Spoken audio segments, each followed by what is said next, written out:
Salut à toi! Tu es professionnel et tu as envie de comprendre comment on choisit, comment on dimensionne, comment on installe, comment on entretient, comment on dépanne un chauffe-eau solaire. Ou alors tu n'es pas pro, mais tu veux le devenir ou juste faire tout ça toi-même. Ou alors tu es passionné ou juste intéressé et tu cherches à comprendre comment ça marche. Alors déjà, tu es au bon endroit. Sur cette chaîne, tu trouveras tout ce qu'il faut pour y arriver. Et franchement, c'est à la portée de tout le monde. Si tu ne connais rien à ce métier et que tu regardes toutes mes vidéos, tu deviendras professionnel. Bon, il faudra quand même pratiquer un petit peu. Mais bon, si tu es bricoleur ou bricoleuse, bien sûr, il n'y aura aucun problème. Et si tu n'es pas bricoleur, faut s'y mettre et faut se dire qu'à un moment donné, on part tous de zéro. Moi, le premier, il y a un moment dans ma vie où je ne savais même pas planter un clou. Bon, c'était il y a fort longtemps, mais c'est normal puisque je suis vieux. D'ailleurs, je n'ai pas toujours fait ça. Un jour, peut-être que je te raconterai comment j'en suis arrivé là. Bon, là, en ce moment, on est à l'épisode numéro 30 d'une série qui a commencé il y a 1 an. Et des séries, j'en ai fait plein, tu cherches un peu et tu vas les trouver. Cette série traite de toute la théorie à connaître pour maîtriser tous les aspects d'un chauffe-eau solaire. Et dans cet épisode, le numéro 30, je vais te parler de la mise en œuvre des panneaux. C'est-à-dire que ça répondra à la question « Comment on installe des panneaux solaires thermiques ?» Tu verras qu'il existe beaucoup de types de couvertures auxquelles il va falloir s'adapter. Ce qu'on appelle couverture, c'est par exemple des tuiles. Et il y a beaucoup de modèles.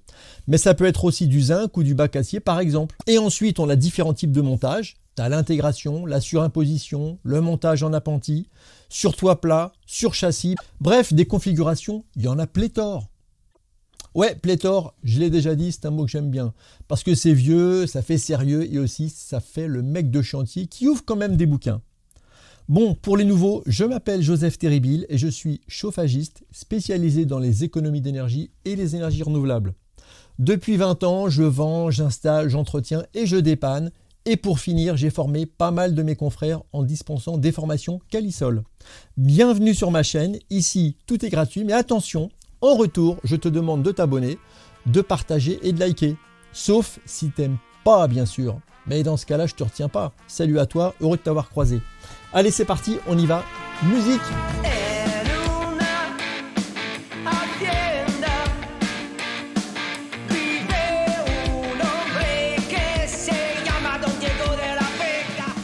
Mise en œuvre des capteurs. Là, on est parti pour plusieurs vidéos. On va avoir de la théorie, de la pratique, des photos, des vidéos, qui pour la plupart seront tirées de mes chantiers. Mais avant tout, je vais te dresser le plan de ce qui va venir dans cette vidéo et les suivantes.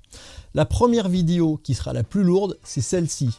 Elle traite du montage des panneaux en surimposition, qu'on peut aussi appeler en appui sur la toiture ou en superposition ou même en apposition. Ce sera le volet le plus important parce que c'est le cas qu'on va retrouver le plus souvent sur les toits. C'est aussi le plus simple et le plus efficace, mais j'y reviendrai plus tard. Le deuxième volet, c'est le montage en intégration. Là, les panneaux vont remplacer les tuiles. On dit qu'ils sont intégrés en toiture. C'est le plus beau, mais c'est aussi le plus compliqué. Et même si j'en ai installé beaucoup, j'en suis plus tellement fan. Pourtant, je l'ai été. J'ai fait de belles intégrations dont je suis fier, mais ça, c'est du passé et tu verras pourquoi. Le troisième volet, c'est le montage indépendant de la toiture. Et là, il y a plein de montages possibles, aussi différents les uns que les autres. Ça peut être des capteurs au sol, sur un mur vertical, sur un appenti, sur un toit plat, bref. Mais avant tout ça, il faut que tu saches qu'il existe des textes de référence pour l'installation des capteurs solaires. Ouais, parce que je te rappelle qu'en France, dans le bâtiment, on ne fait pas n'importe quoi.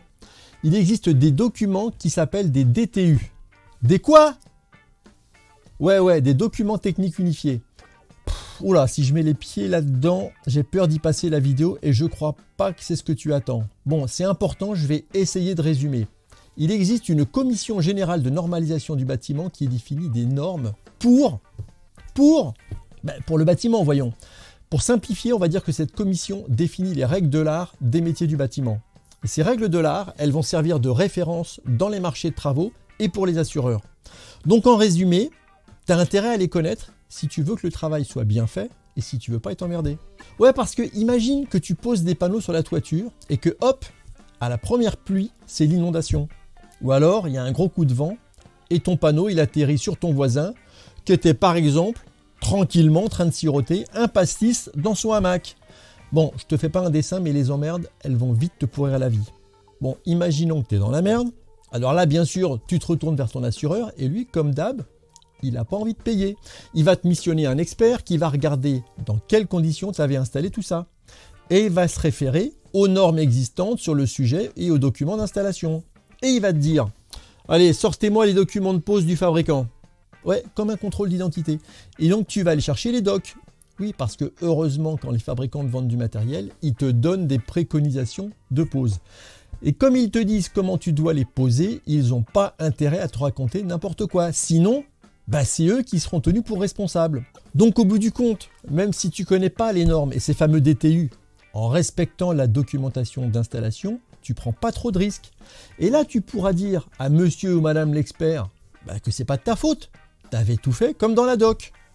Bon, on sort de cet aparté réglementaire pour pas y passer la journée. Je te donne les textes applicables et après tu vas les voir ou pas, c'est plus mon problème. Moi je me suis couvert. Je t'ai dit que tu devais absolument les connaître par cœur et les respecter. Alors pour l'installation de capteurs solaires, on a le DTU 6512 qui traite des installations solaires thermiques avec des capteurs vitrés. Et les cahiers du CSTB, le Centre scientifique et technique du bâtiment, numéro 1612 et 1613 qui sont les recommandations générales de mise en œuvre des capteurs solaires. Et sinon, comme on travaille en toiture, on a aussi des textes des références comme les DTU 40 et 43 qui parlent aussi de l'implantation des capteurs en toiture. Et bien sûr, les fameux cahiers 1613 et 1614 que tout le monde connaît. Et d'ailleurs, ma mère m'a appelé justement ce week-end pour me dire qu'elle les avait relus cet été. Passionnant. Ah, et si vraiment tu es un perfectionniste, il existe des règles qui concernent le calcul des structures et les effets des événements climatiques sur les capteurs solaires. Si tu veux en savoir plus, tu tapes Eurocode sur ton ordi et moi je m'arrête là. Premier chapitre, le montage en surimposition. Alors là, c'est le plus simple, il est entièrement basé sur des crochets de formes différentes qu'on appelle aussi des pattes d'ancrage qui vont être dédiées au type de couverture. Ces pattes se fixent à la charpente et après, il n'y a plus qu'à y fixer des longs profilés en général en aluminium sur lesquels seront bridés les panneaux. Voilà à quoi ça peut ressembler pour que tu aies une idée, mais on va détailler. Donc la première chose à bien choisir, c'est les crochets. Dans les catalogues des fournisseurs, tu vas avoir, je dirais, deux grandes familles. Les pattes pour tuiles qui vont se fixer sur la charpente sous les tuiles et qui vont ressortir du toit en passant entre les tuiles. Et les pattes qui vont se fixer sur la couverture pour par exemple les toits en zinc ou le bac acier ou encore la tôle ondulée. Alors voilà des exemples de pattes. Pour la plupart, elles se fixent sous les tuiles, sur la charpente, puis elles repassent entre les tuiles pour dépasser du toit. Et celles-là, toutes simples, elles peuvent soit se mettre sous des ardoises fixées à la charpente, puis repasser entre les ardoises pour ressortir au-dessus, soit se mettre directement par-dessus un toit en bac acier ou en zinc en le traversant. T'inquiète pas, on va voir tout ça après. Et puis tu as ce genre de crochet basé sur de très longues vis qui vont traverser la couverture complètement et sur lesquelles tu vas fixer la partie haute du crochet. On trouvera ça plutôt sur des couvertures sans tuiles. Alors pour comprendre comment ça se monte, tu as plusieurs solutions. Soit tu vas voir ma série de vidéos sur l'installation et notamment la première où je pose des crochets. Soit tu insistes et je te fais une démo sur mon toit en live. Bon, devant le soulèvement général, je vais prendre mon courage à deux mains et monter sur mon toit. Je ne sais pas à quel moment tu regardes cette vidéo, mais je m'en serais bien passé sachant que je bossais pas aujourd'hui. J'étais bien au chaud et qu'on est en décembre. Bon, accroche-toi et rendez-vous là-haut. Bon, alors je vais te montrer comment on met ces fameuses pattes. Alors tu vois, j'ai préparé une patte, une planche, quelques vis, une visseuse. Tu vas voir que ça va aller très très vite. Alors d'abord on va monter quelques tuiles. C'est pas compliqué.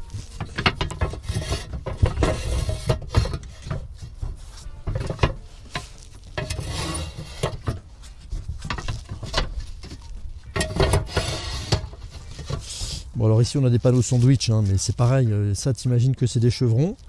Et il y a des litos là, ils sont en dessous.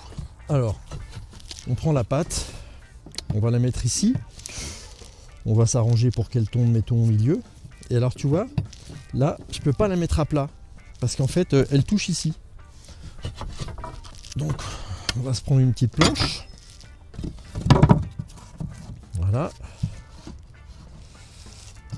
Et on va se mettre la tuile. Voilà. Et quand je suis bien à plat ici, tu vois, j'ai quelques millimètres en dessous. Hein, Donc ça c'est pas mal.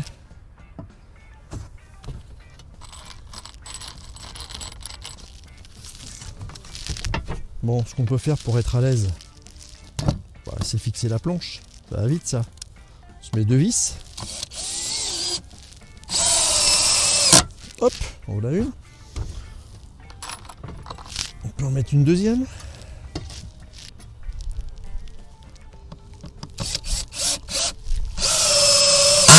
Voilà. Et maintenant, on va se mettre la patte. Alors on s'arrange pour que les vis elles tombent sur le chevron, hein, pas juste dans cette petite planche. Hein. Et on va se la mettre par exemple ici. Alors il faut que la tuile quand elle descende, elle vienne là, donc il faut la mettre un petit peu plus bas. Je dirais que j'ai l'impression qu'ici c'est pas mal. Ben, on verra bien, on va faire un test. On va se mettre une vis un peu plus grosse là du coup. Voilà. Voilà.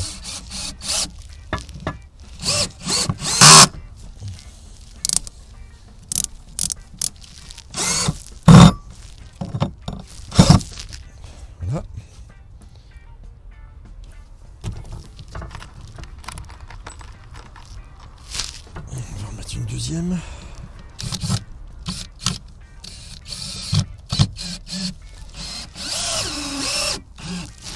On va redescendre ça. Alors, on commence à gauche.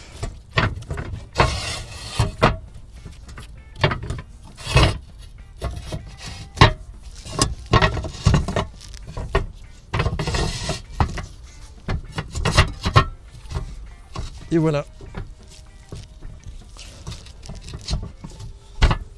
Et si tu regardes, alors c'est un tout petit peu levé là. Donc ce qu'on peut faire, c'est scier un petit peu en dessous là. Mais enfin bon, franchement, là c'est bien. Ben voilà, démonstration terminée. Bon, t'as vu comment ça marche? C'est pas compliqué et ça se fait vite. Franchement, en 1 heure ou 2, t'as posé tous les crochets. T'as refermé les tuiles et t'es hors d'eau. Ça veut dire qu'il peut pleuvoir, le toit est à l'abri. Alors, je ne vais pas te faire ça avec tous les types de crochets, parce que j'ai pas sous la main toutes les couvertures, mais je vais te montrer des photos et te mettre des liens vers diverses vidéos que j'ai déjà mises en ligne pour différentes couvertures. Sinon, sur ma chaîne, en fouillant un peu, tu trouveras une playlist qui s'appelle Chauffe-eau solaire thermique, installation. Et là-dedans, tu trouveras des tas de vidéos de montage de panneaux solaires. Mais maintenant, à l'aide de quelques photos, je vais te donner quelques méthodes pour les couvertures les plus courantes. Alors premièrement, les tuiles mécaniques. On vient de le voir, mais je rajouterai ça.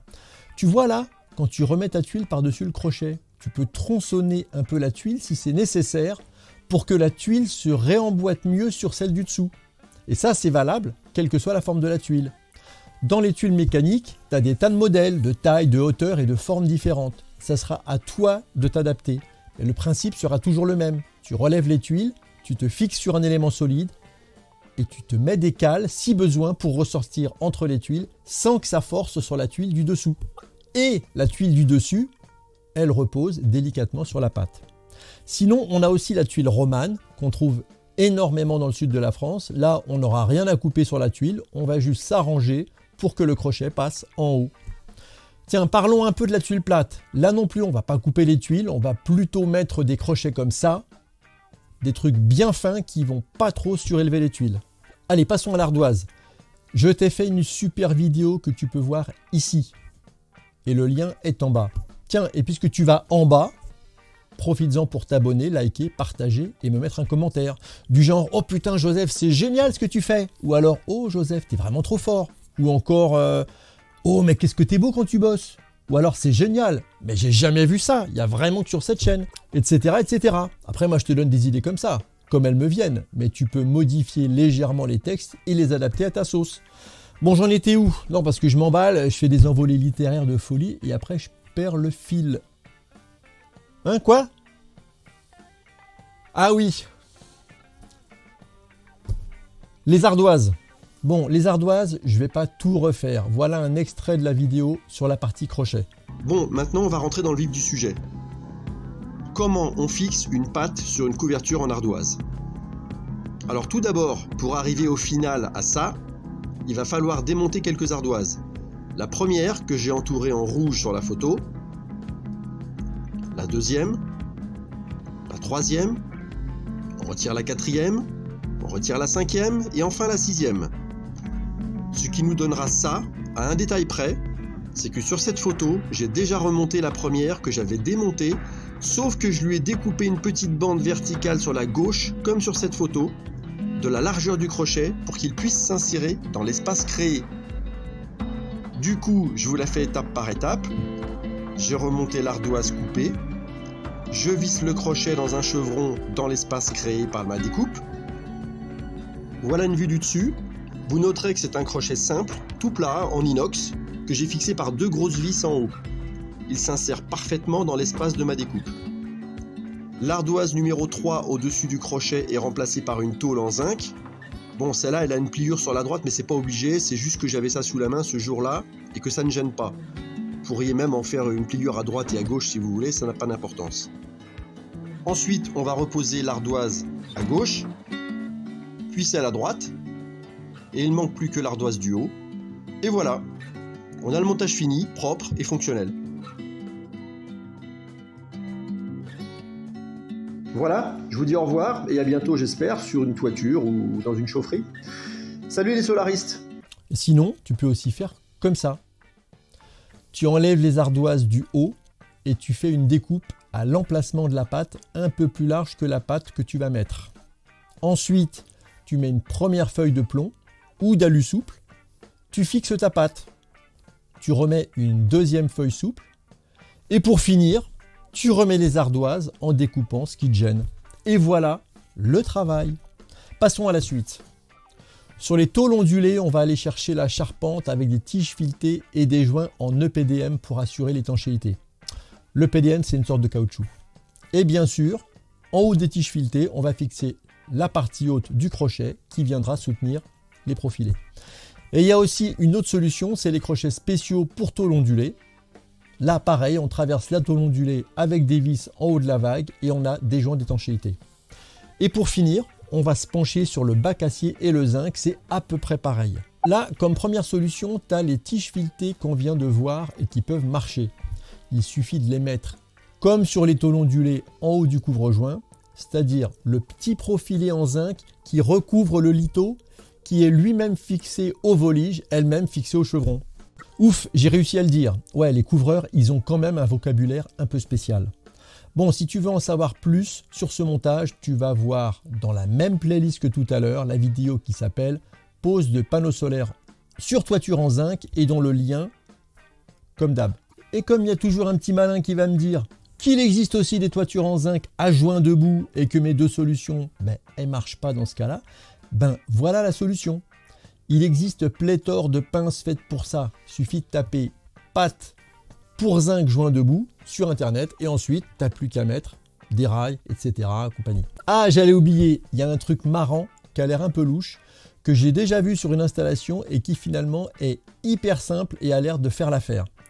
Bon, j'irai pas mettre ça en pleine vide à 8 mètres de haut parce que j'aurais trop peur qu'avec un gros coup de vent ça décolle. Mais je sais que c'est parfois utilisé. C'est hyper malin comme système et ça coûte rien du tout. Alors pourquoi s'en priver? Mais bon, on verra ça la prochaine fois. Mais non, je déconne, on va le voir maintenant. Mais d'abord, une petite page de pub. Oui, je suis obligé. J'ai été contacté par un fabricant de panneaux solaires et il m'a filé 3000 € pour que je vous parle de ces panneaux ici et maintenant. Donc tu es obligé d'écouter les meilleurs panneaux du monde. Caisson en aluminium extrudé à chaud. Cuivre rouge du Michigan, laine de verre recyclée à 110%, vitre en quadruple vitrage trempé au cognac. Bon, pardon, je déconne. Personne m'a encore demandé de lui faire de la pub et donc j'en profite pour lancer en direct un appel aux annonceurs. Eh les publicistes, je suis là, hein. Moi aussi je voudrais toucher du pognon en racontant des sornettes. Allez, on avance. Cette solution miracle dont je parlais avant que la folie ne me prenne, ça s'appelle la lanière inox et ça ressemble à ça. Et là vous vous dites... Joseph, il se fout encore de notre gueule. Et moi, je te dis pas du tout. Attends la suite et voilà la preuve. Il n'y a même pas besoin d'explication. Bon, maintenant qu'on a pas mal dégrossi les pattes d'ancrage, oui, on n'a peut-être pas tout vu, mais on en a vu un sacré paquet. Et puis maintenant que tu sais que ça existe et que tu as vu le principe de pose, c'est à toi de réfléchir et de chercher ce qu'il y a de mieux pour toi. Il y en a des centaines sur le net et pourquoi pas, tu peux même te les bricoler toi-même. Alors maintenant, c'est pas ton les met où et combien on en met. Bon, en général, quand tu achètes des panneaux, j'arrête pas de le répéter, mais il y a une doc et dedans, c'est marqué. Si tu respectes ce qu'ils disent, tu ne seras pas emmerdé. Mais comme ici, des fois, on bricole des trucs soi-même, on n'a pas de doc. Donc en gros, tu en mets 2 par panneau, plus 2. Bon, j'explique. Exemple, tu as 2 panneaux, tu en mets 2 x 2, 4 plus 2, ça fait 6. Et voilà. Ensuite, tu poses tes rails sur les crochets. Pour ça, il y a des trous dans les crochets et des boulons pour serrer les rails. Il n'y a rien de plus compliqué, mais par contre, tu fais bien gaffe à un truc. Il faut que les 2 rails soient bien alignés et bien parallèles. Sinon après, tu vas galérer. Bon, je t'explique. Quand tu les boulonnes sur les crochets, tu as toujours un peu de marge de manœuvre avant de les serrer. Parce que parfois, il y a des réglages possibles. Ou alors, il y a des trous oblongs. Oui, ça veut dire qu'il y a des trous ronds mais élargis. Alors voilà un schéma. Avant de les serrer, tu dois t'assurer qu'ils sont bien parallèles et que la distance en croix est la même. Si c'est bon, tu serres tout.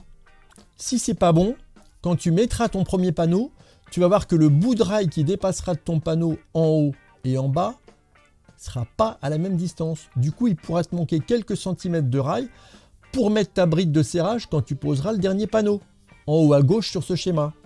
Et là, tu n'auras plus qu'à pleurer, vu que tu auras au moins un panneau de posé et un dans tes mains dont tu ne sauras pas quoi foutre, vu que tu devras décaler tes rails. Bon, bien fait pour toi, tu n'avais qu'à m'écouter. Bon, une fois qu'on a bien mis nos rails et qu'ils sont bien serrés, on n'a plus qu'à monter les panneaux et à les brider sur les rails. Il y a plein de façons de monter les panneaux, je t'en montre une dans cette vidéo. Et le lien, dans cette vidéo, il y a aussi le bridage des panneaux et la pose du raccord hydraulique entre les 2 panneaux. Sinon, une fois que tes panneaux sont posés, il y a encore plein de trucs à faire. Passer les tuyaux, mettre la sonde de température, mais bon, tout ça, ça sera l'objet d'une autre vidéo. Ah, j'allais oublier, il reste encore un montage en appui sur le toit que je n'ai pas abordé. Et je crois qu'on l'appelle le rajout. Ça consiste à rajouter une petite structure inclinée entre les pattes et les profilés pour augmenter l'angle. Et ça ressemble à ça. Bon, je sais, la photo est pas terrible, mais j'en ai pas trouvé sur le net et du coup, j'ai dû prendre un chantier à moi d'il y a 15 ans. Bon, de toute façon, c'est hyper moche, mais fallait que j'en parle parce que ça existe et dans certains cas, ça peut améliorer le rendement. Pour finir, quelques conseils. Essaye d'aligner les panneaux avec les éléments d'architecture. C'est plus joli, c'est plus discret. Ou au milieu du toit, en général plutôt en haut, ou n'importe où, en tenant compte de l'avis du client et des problèmes qui pourraient arriver dans le futur. Je sais pas, un projet de construction, un futur Velux, enfin bref. Et là, pour vraiment finir, ouais, parce que juste avant, si tu as suivi, j'avais déjà dit que c'était pour finir. Mais là, c'est vrai. Bon, il est conseillé d'éviter de s'approcher à moins d'1 mètre d'un conduit de fumée. Pour plein de raisons. Les salissures, le tirage, il paraît, l'ombre, bien sûr, et le risque de casse si les ramoneurs se pointent. Ouais, parce que tu peux être sûr qu'ils vont te lâcher un marteau ou une pince dessus. Bon, je rigole, les ramoneurs, ce sont nos amis. Ah, et pour finir, ah merde, non, là je te jure, c'est vraiment la fin. On peut faire des montages horizontaux et même coupler les verticaux avec des horizontaux. Tiens, une photo encore plus pourrie que l'autre, un chantier encore plus vieux où j'avais même pas pris de photo. Heureusement, je l'ai retrouvé sur Google Maps. Bon, dans ce genre de cas, tu es toujours un peu obligé d'improviser avec 2 systèmes de montage. Et sinon, j'ai celle-là qui est un peu plus classe où j'ai fait les 2 montages pour 2 chauffe-eau solaires sur le même toit. Un avec 2 panneaux verticaux juxtaposés et un avec 3 panneaux horizontaux superposés. Au passage, tu notes le vocabulaire. Bon, là, on a pas mal bossé et je sais qu'il y en a plein qui sont endormis. Alors, on va s'arrêter là pour aujourd'hui. La prochaine fois, on attaque le montage en intégration et tu verras pourquoi, même si j'en ai fait beaucoup, je l'aime pas du tout celui-là. Bon, n'oublie pas de me remercier en likant, partageant, commentant là-dessous et va visionner au moins les vidéos que je t'ai citées et idéalement toute ma série sur l'installation. Ouais, fais au moins l'effort pour moi parce que, avoue-le, tu m'aimes bien. Sinon, tu serais plus là depuis longtemps. Et parce que franchement, je me suis fait bien chier à faire tout ça. Bon, salut à toi l'artiste, prends soin de toi, fais gaffe sur les toits, attache-toi bien et à très bientôt. Ah, et au fait, écoute le nouveau générique, c'est notre dernière chanson. Ciao!